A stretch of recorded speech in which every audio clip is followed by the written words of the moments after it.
Hello guys, use of would में आज हम देखेंगे subject would have to work the first form plus object, जहाँ सेंस बनता है कर्ता को कुछ करना पड़ता होगा। इस तरह के सेंटेंस बनाने के लिए हमें subject would have to work the first form plus object का प्रयोग करना पड़ता है। तो यहाँ आइए हम देखते हैं, स्ट्रक्चर के माध्यम से समझने का प्रयास करते हैं और किस तरह से ऐसे सेंटेंस को हम फ्रेम करेंगे, इसके विषय में हम जानकारी लेते हैं। हमने सेंटेंस लिया, राम को अंग्रेजी पढ़ता होगा। राम को अंग्रेजी पढ़ना पड़ता होगा, किस तरह से फ्रेम करेंगे? Ram would have to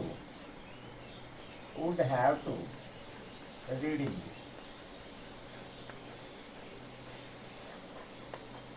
English. Riya को खाना बनाना पड़ता होगा।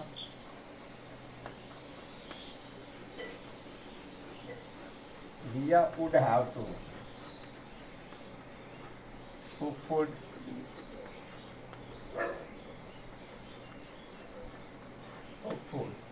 हमें पतंग उड़ाना पड़ता होगा। We would have to fly kite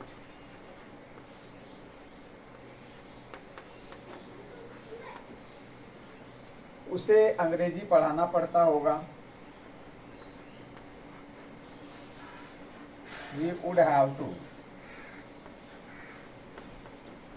teach English। इस तरह से कई प्रकार के सेंटेंस हम would have to से फ्रेम करते हैं।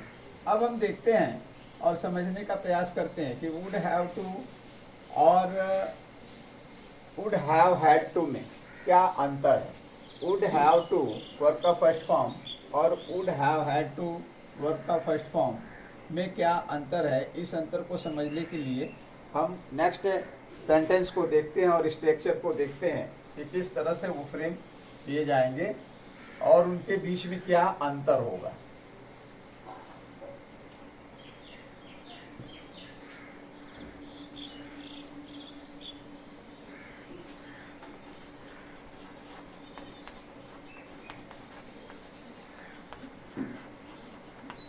कर्ता को कुछ करना पड़ा होगा। यहाँ कंक्लूजन को बता रहा है, मजबूरी को बता रहा है, कर्ता को कुछ करना पड़ा होगा। इस तरह के सेंटेंस बनाने के लिए हमने देखा, जैसे राधा को खाना बनाना पड़ा होगा। वो बनाना नहीं चाहती है लेकिन फिर भी उसे खाना बनाना पड़ा होगा। राम को अंग्रेजी पढ़ानी पड़ी होगी, ज़बरदस्ती की बात है। एक तरह से कोई कंक्लूजन है जो यहाँ आकर के उस कर्ता को करने के लिए बाध्य करता है। इस तरह के सेंटेंस जो है इसमें आएंगे। तो एक सेंटेंस हम लेते हैं, राम को कुछ करना पड़ा होगा। राम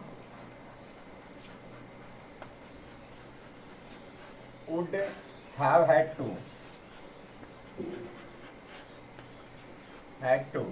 do something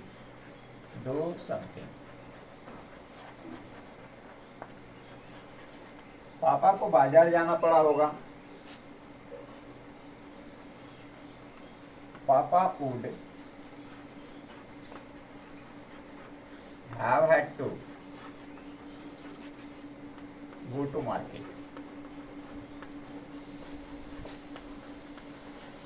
मुझे अंग्रेजी पढ़ानी पड़ी होगी।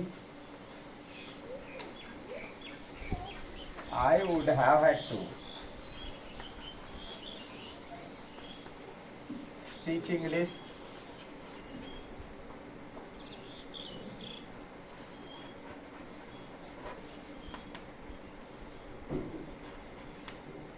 उसे स्टेज पर जाना पड़ा होगा।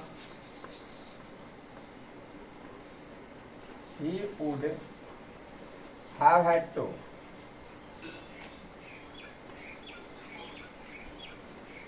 go on the stage।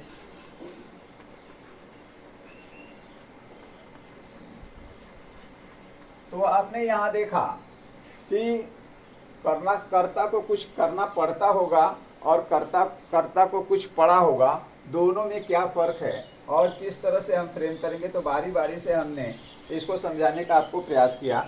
आइए अगले कॉन्सेप्ट पे चलते हैं। अगला कॉन्सेप्ट है हमारा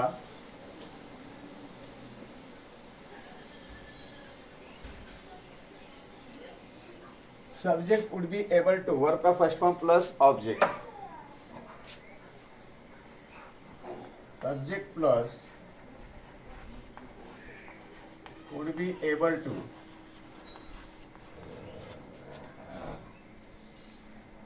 plus verb का first form plus object।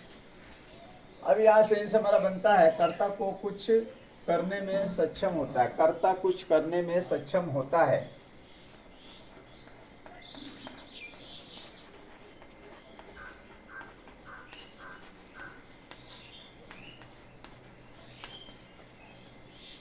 कर्ता कुछ करने में सक्षम है, सक्षम है। ये सेंस यहाँ पर बन के आते हैं subject would be able to, verb का फर्स्ट फॉर्म प्लस ऑब्जेक्ट। तो समझने के लिए इसे हम कुछ स्ट्रक्चर देखते हैं। जैसे हमने कहा राम अंग्रेजी पढ़ने में सक्षम है, Ram would be able to, Ram would be able to read English, read English. वह अंग्रेजी पढ़ाने में सक्षम है, he would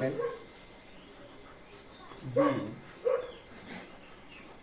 able to teach English,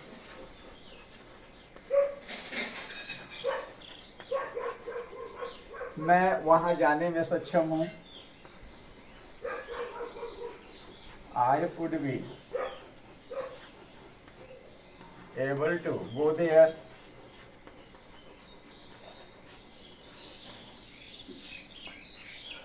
रिया बात करने में सक्षम है, मम्मी खाना बनाने में सक्षम है, पापा अखबार पढ़ने में सक्षम है, हम जो है खेलने में सक्षम है। इस तरह के सेंटेंस इससे फ्रेम होते हैं। हम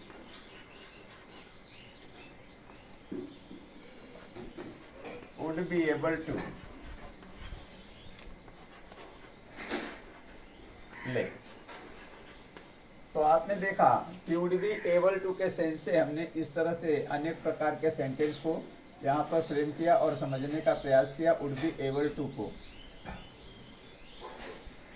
आइए अब देखते हैं वुड बी एबल टू पर आधारित कुछ ऐसे साक्ष्य जो हमें सीखना जरूरी है। तो समझने का प्रयास करते हैं यहाँ, और इसको पूरी तरह से अधूरे सेंटेंस को हम पूरे करने का प्रयास करते हैं और देखते हैं ये कितने प्रकार से फ्रेम किए जा सकते हैं। तो इनको फ्रेम करने के लिए हमें समझना पड़ेगा पहले, if subject would be able to, verb का first form plus object, if plus subject plus would be able to, then able to plus verb का फर्स्ट फॉर्म प्लस ऑब्जेक्ट। इसके बाद हम then का प्रयोग करेंगे, then सब्जेक्ट वुड वर्ब का first form plus object, subject plus would plus verb का first form plus object. अब ये सेंटेंस को हमने जोड़ करके पूरा करने का प्रयास किया और यहाँ बनाकर देखते हैं। अगर मैं अंग्रेजी बोलने में सक्षम होता तो मैं स्टेज पर चला जाता, अगर मैं अंग्रेजी बोलने में सक्षम होता तो मैं स्टेज पर चला जाता, अगर कर्ता कुछ करने में सक्षम होता तो कर्ता कुछ करता। इस तरह का सेंस जो है यहाँ बनेगा। तो आइए देखते हैं, if I would be able to speak English,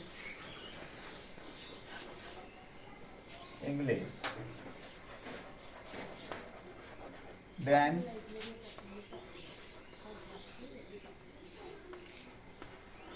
I would go on the stage, on the stage।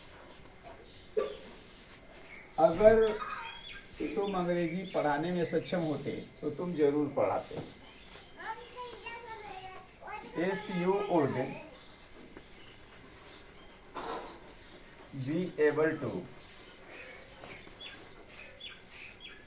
to teach English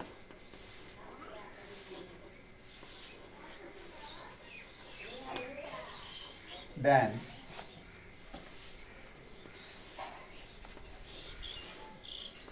you would teach। इस तरह से सेंटेंस को हम फ्रेम करेंगे। आइए एक सेंटेंस और देखते हैं। अगर हम मुंबई जाने में सक्षम होते तो हम वहाँ जरूर जाते। अगर हम मुंबई जाने में सक्षम होते तो वहाँ जरूर जाते।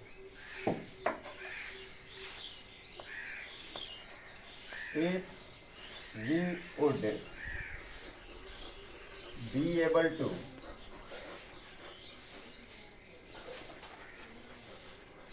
go to Mumbai, then तो हम वहाँ जरूर जाते। Then we would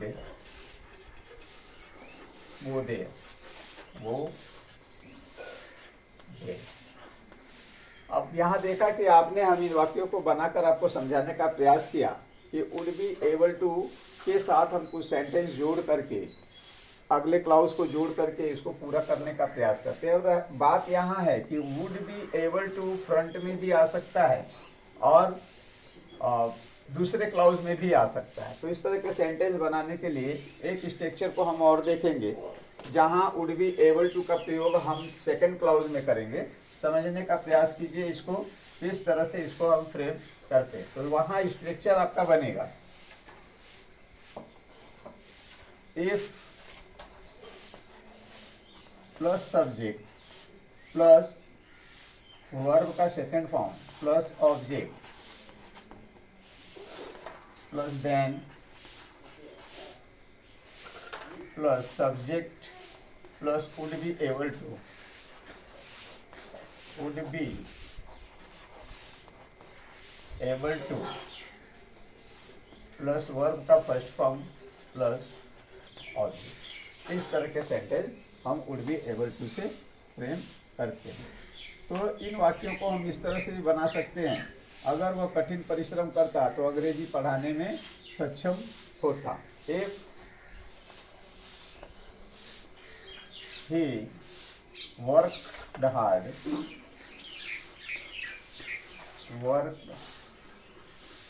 hard then he would be able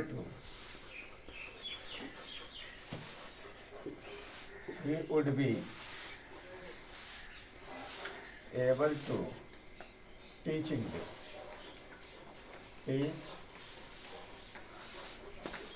एक सेंटेंस और हम देखते हैं। अगर वह पढ़ाता तो परीक्षा में अच्छा नंबर लाने में सक्षम होता। अगर वह पढ़ाता, अगर वह पढ़ता, if he read then he would be able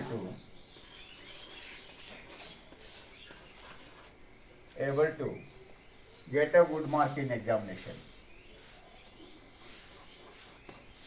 Get a good mark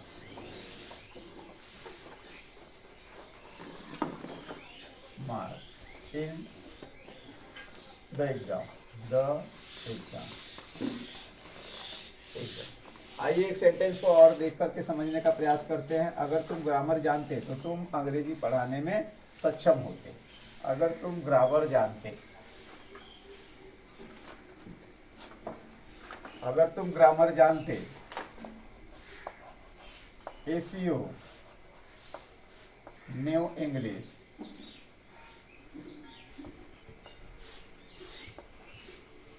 new grammar then you would be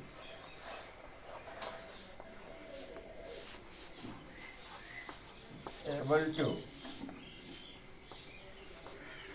teach English.